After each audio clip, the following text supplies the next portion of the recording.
Good morning students, నేను మీ Ganesh sir. ఇక్కడ TET come టీఆర్టీలో 2015లో ఇచ్చినటువంటి ప్రీవియస్ ఇయర్కి వచ్చినవి.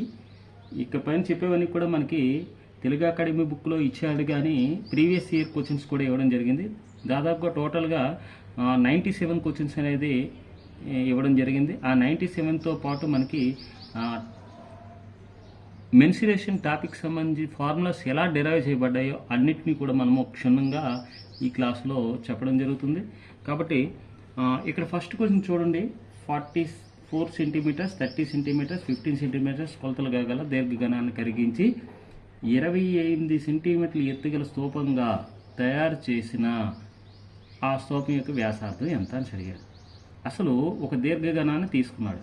ఈ విధంగా ఉంటుంది దీర్ఘగణం. పొడవు, వెడల్పు, ఎత్తులు ఉంటే దాన్ని దీర్ఘగణం అని అంటారు. మరి ఇటువంటి దీర్ఘగణాన్ని ఏ విధంగా కన్వర్ట్ చేస్తున్నాడు? ఒక స్తూపంగా కన్వర్ట్ చేస్తున్నాడు. ఈ విధంగా మనకి కన్వర్ట్ చేయడం జరుగుతుంది. మరి దీర్ఘగణంకి ఎల్ ఉంది, బి ఉంది, హెచ్ ఉంది. ఇక్కడే ఉంటుంది వ్యాసార్థం ఉంటుంది, నెక్స్ట్ హైట్ ఉంటుంది. అయితే మనకి ఇక్కడ ఎల్ ఇచ్చాడు, బి ఇచ్చాడు, హెచ్ ఇచ్చాడు, ఆర్ అనేది ఇవ్వలేదు, హైట్ కూడా ఇచ్చాడు. ఆర్ని ఫైండ్ అవుట్ చేయమంటున్నాడు. ఇప్పుడు ఒక దీర్ఘగణాన్ని ఏ విధంగా కన్వర్ట్ చేస్తున్నాడు? ఒక స్తూపంగా కన్వర్ట్ చేయడం జరుగుతుంది. కన్వర్టింగ్ జరిగింది అంటే ఖచ్చితంగా దీని వాల్యూమ్ అనేది దీని వాల్యూమ్కి ఈక్వల్ కావాలి. అంటే దీని వాల్యూమ్ V1, దీని వాల్యూమ్ V2 అయినట్టయితే ఈ రెండు కూడా ఖచ్చితంగా ఈక్వల్ అవుతాయి. అంటే ఒక దీర్ఘగణాన్ని ఒక క్యూబాయిడ్ని తీసుకుని ఒక సిలిండర్ కింద తయారు చేస్తున్నాడు అంటే ఖచ్చితంగా అంటే ఇది ఎంత ఘనపరిమాణం కలిగి ఉంటుందో ఇది కూడా అంతే ఘనపరిమాణం కలిగి ఉంటుంది. ఇది ఎంత వాల్యూమ్ కలిగి ఉంటుందో ఇది కూడా అంతే వాల్యూమ్ కలిగి ఉంటుంది. కాబట్టి వాల్యూమ్స్ ఈక్వల్ చేయాలి. వాల్యూమ్స్ ఏంటి? దీని యొక్క volume LBH, that equal to దీని యొక్క వాల్యూము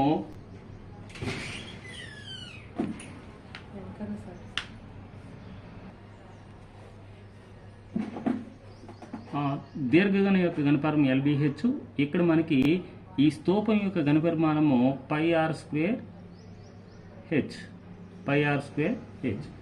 ఈ ఫార్ములాస్లో మనం ఏం చేయాలంటే వీటి వాల్యూస్ని సబ్స్టిట్యూట్ చేయాలి. సబ్స్టిట్యూట్ చేసినట్టయితే మనకి ఆన్సర్ అనేది ఏ విధంగా వస్తుందో ఒకసారి చూద్దాం. ఇప్పుడు ఎల్ అంటే 44 × 30 × 15 ఇవి సెంటీమీటర్స్లో ఉన్నాయి. That equal to 22/7 × r². R value తెలియదు. ఇక్కడ ఈ స్తూపం యొక్క హైట్ అనేది ఇచ్చాడు 28. 7 1 జా 7 4 జా 4 1 జా 4 11 జా 11 1 జా 11 2 జా 2 1 జా 2 15 జా. అంటే ఇక్కడ 15 స్క్వేర్ వచ్చింది, ఇక్కడేమో r² వచ్చింది. ఆర్ ఈక్వల్ టు ఏమవుతుంది? 15 అవుతుంది. స్తూపం యొక్క వ్యాసార్థం ఎంత అని అడిగాడు. స్తూపం యొక్క వ్యాసార్థం ఆర్ వాల్యూ ఎంత వచ్చింది? 15. ఎక్కడుంది? Second option is right answer. Next question. ఒక దీర్ఘచతురస్రం యొక్క పొడవు అనేది 20% పెంచి వెడల్పు 10% తగ్గించాడు. అంటే వెడల్పు అనేది 10% తగ్గించాడు కాబట్టి మైనస్ తీసుకోవాలి. అయితే వైశాల్యంలో పెరుగుదల శాతం ఎంత అని అడిగాడు. ఇది టెట్ కమ్ టీఆర్టీకి ఇచ్చినటువంటి 2018లో ఇచ్చినటువంటి క్వశ్చన్. ఇక్కడ చూడండి, ఎఫెక్టివ్ రేట్కి ఫార్ములా ఏంటంటే ఇప్పుడు వైశాల్యం అన్నాడు కాబట్టి L × B. ఇందులో రెండు చరరాశులు ఉన్నాయి. రెండు చరరాశులు ఉన్నప్పుడు ఒకటి పెరుగుతుంది, ఒకటి తగ్గుతుంది. పొడవు అనేది 20% పెంచాడు, వెడల్పు అనేది 10% తగ్గించాడు. పెంచాడు కాబట్టి ప్లస్ తీసుకోవాలి, తగ్గించాడు కాబట్టి మైనస్ తీసుకోవాలి. దీనికి ఫార్ములా ఏంటంటే x + y + xy/100 whole percentage అని ఇలా సింపుల్ వేసుకోవాలి. ఎక్స్ ప్లేస్లో ఏం వేయాలంటే 20% వేయాలి, వై ప్లేస్లో ఏం వేయాలంటే -10 వేయాలి, ప్లస్ 20 × -10/100. చూడండి, వై ప్లేస్లో -10 వేసాను, హోల్ పర్సెంటేజ్ సింపుల్ వేయాలి. ఇక్కడ 20లోంచి 10 పోతే 10, ఈ 0కి ఈ 0కి ఈ 0కి ఈ 0కి పోతే 2 × -1 అంటే -2. దట్ ఈక్వల్ టు వైశాల్యంలో 8% వచ్చింది. మరి 8% ముందు ప్లస్ ఉందా మైనస్ ఉందా? ప్లస్ ఉంది కాబట్టి పెరుగుదలే ఉంటుంది. అంటే పెరుగుదల శాతం అనేది మనకి 8% అవుతుంది అనమాట. ఎందుకంటే ప్లస్లో వచ్చింది కాబట్టి. అంటే మన answer second option is right answer. అయితే ఒక చతురస్రం మరియు దీర్ఘచతురస్రాల చుట్టుకొలతలు సమానం అన్నాడు. అంటే చతురస్రం యొక్క చుట్టుకొలత 4a, దీర్ఘచతురస్రం యొక్క చుట్టుకొలత 2 × l+b. ఈ రెండు కూడా మనకి సమానం అంట. చతురస్రం యొక్క భుజం ఎంత ఇచ్చాడు మనకి? ఏ అనేది 25 ఇచ్చాడు చతురస్రం. మరి దీర్ఘచతురస్రం యొక్క పొడవు ఎంత ఇచ్చాడు? 30 మీటర్లు ఇచ్చాడు. 30 మీటర్లు. ఇది చూడండి, ఇది కూడా మీటర్లోనే ఉంది. 30 మీటర్లు ఇచ్చాడు. అయినా దీర్ఘచతురస్రం చతురస్రం దీర్ఘచతురస్ర వైశాల్యాల నిష్పత్తి ఎంత అని అడుగుతున్నాడు. ఇప్పుడు మనకి దీన్ని బట్టి చూడండి, ఇక్కడ 4 × a అంటే 25 వేసాను, that equal to 2 × l value 30 plus b వేసాను. ఇప్పుడు b వాల్యూ ఫైండ్ అవుట్ చేస్తున్నాను. 2 1 2 2 2 25 50 equal to 30 plus b. b equal to ఏమవుతుంది? 50 మైనస్ 30 దట్ ఈక్వల్ టు 20 వచ్చింది b వాల్యూ. అంటే b ఈక్వల్ టు 20 మీటర్స్. ఇప్పుడు చతురస్ర దీర్ఘచతురస్ర వైశాల్యాల నిష్పత్తి అన్నాడు. చతురస్ర వైశాల్యం a², దీర్ఘచతురస్ర వైశాల్యం l × b. a² అంటే 25 × 25 ఈస్టు l అంటే 30 × 20. 25 25 625, 3 రెళ్ళు 6, పక్కన ఇదో 0 ఇదో 0.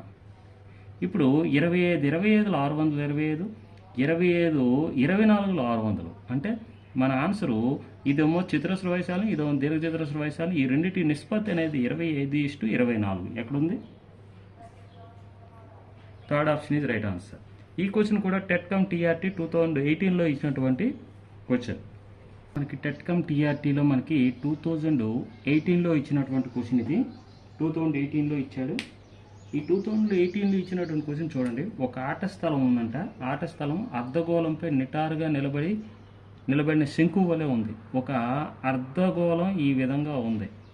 ఈ అర్ధగోళం పైన ఒక శంకు అనేది ఈ విధంగా ఉంది.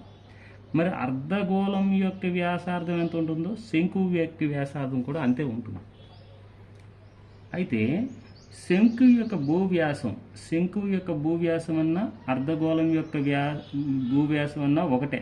ఇది భూవ్యాసం అంటే అది 2r అన్నమాట. భూవ్యాసం అంటే ఎంత ఇచ్చాడు? 12 సెంటీమీటర్లు ఇచ్చాడు. మరి వ్యాసార్థం ఏమవుతుంది? 6 సెంటీమీటర్లు అవుతుంది. అదేవిధంగా శంకు యొక్క హైట్ ఇచ్చాడు. ఇది హైట్. ఈ హైట్ ఇది 6. ఈ హైట్ అనేది ఎంత ఇచ్చాడు? 8 ఇచ్చాడు. 8. మరి ఇది 8. మరి ఇది 6, ఇది 8 అయితే ఖచ్చితంగా ఏటవాల్ అయితే ఎంత అవుతుంది? l = 10 అవుతుంది. 3 4 5 అనేవి 3 4 5 అనేవి ఒక లంబకోణ త్రిభుజాన్ని ఏర్పరిచే భుజాలు. వీటిని 2తో మల్టిప్లై చేస్తే ఈ 6 8 10 రావడం జరుగుతుంది. అందుకే వెంటనే 6 8 అనగానే స్లాంట్ హైట్ అనేది 10 సెంటీమీటర్స్ అనేసి ఏటవాల్ అయితే చెప్పొచ్చు అనమాట. మరి ఇలా ఇచ్చిన తర్వాత ఆ ఆట వస్తువు యొక్క ఉపరితల వైశాల్యం అన్నాడు. ఆ ఆట వస్తువు యొక్క ఉపరితల వైశాల్యం అంటే శంకు యొక్క కర్వ్డ్ సర్ఫేస్ ఏరియా ప్లస్ అర్ధవృత్తం యొక్క కర్వ్డ్ సర్ఫేస్ ఏరియా. ఈ రెండు కూడా కలపాలి. ఇదేమో శంకుది, ఇదేమో అర్ధవృత్తాంది. Cone and hemisphere. ఇప్పుడు శంకు యొక్క πrl curved surface area plus అర్ధవృత్తంకి 2πr². ఇప్పుడు మనకు ఫార్ములాలో 22/7 ఇంటూ r వాల్యూ ఎంత? 6 ఇంటూ l అంటే ఎంత? 10 ప్లస్ 2 ఇంటూ 22/7 ఇంటూ r² అంటే 6 ఇంటూ 6. ఓకే. ఇప్పుడు 22/7 ఇంటూ 6 అనేది కామన్ తీయచ్చు. ఇక్కడ చూడండి, ఇది 22/7 ఇంటూ 6 కామన్ తీస్తే ఇంటూ ఇక్కడ 10 మిగిలింది, ఇక్కడేమో 2 6లు 12 మిగిలింది. అప్పుడు ఏమవుతుంది?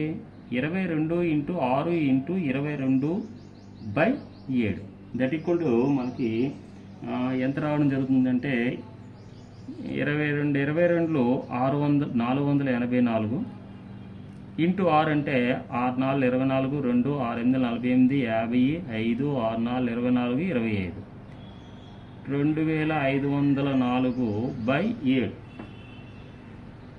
ఇప్పుడు మనం భాగించినట్టయితే మనకి ఎంత రావడం జరుగుతుందంటే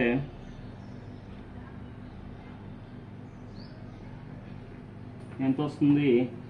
ఇక్కడ మనకి టోటల్గా చూడండి 22ని 22 చేత గుణిస్తున్నాను. 2 2 4 2 2 4 480 సరిపోయింది. 6 చేత గుణించాను. 6 4 24 2 48 50 6 4 24 29 అంటే ఇది 29 అవుతుంది. చూడండి 6 4 24 2 6 8 48 50 6 4 24 29. ఇప్పుడు 7 4 28 1 0 మిగిలింది.